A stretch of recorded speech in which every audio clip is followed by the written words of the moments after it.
on, we have the first follow-up to a legendary snowboarding title.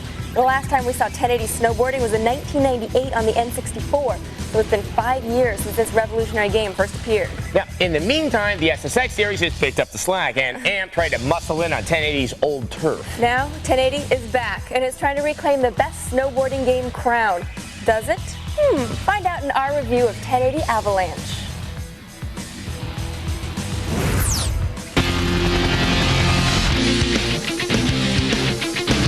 Once upon a time in 1998, Nintendo's 1080 snowboarding ruled the snowboarding roost, with realistic physics and stunning graphics.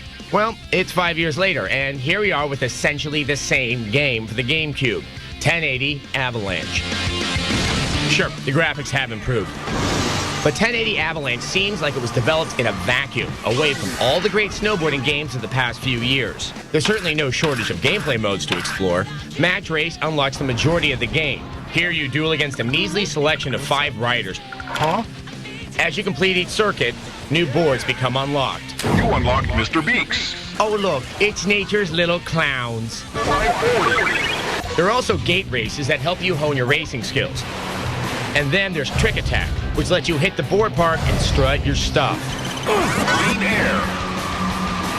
Front flip. Launch yourself into the stratosphere in hopes of nailing the perfect trick and air make. Or practice your grabs in the half pipe. 540. Green air. There's even LAN play for those with several GameCubes, broadband adapters, televisions, and copies of 1080 Avalanche. Yeah, all 5 of you. The great selection of modes is undermined by the dusty control scheme. It's just too difficult to pull off tricks that are easy to land in other games. So even when you do stick a nice trick, the sense of accomplishment just isn't there. When the biggest addition to the controls is the ability to regain your balance, it might be time for a redesign.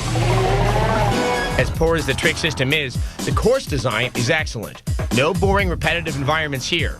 Each course has plenty of alternate routes, and the environments are completely interactive. Oop, my bad. But the biggest draw is the Avalanche. You're sure you want to go through with this? That's right. You get to outrun in Avalanche at the end of the game. It's really unstable up here. I'll maintain radio contact as long as I look out.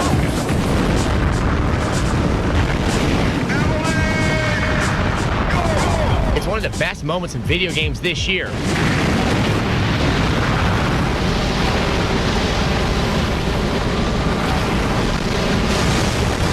But like the rest of 1080, it's over far too quickly.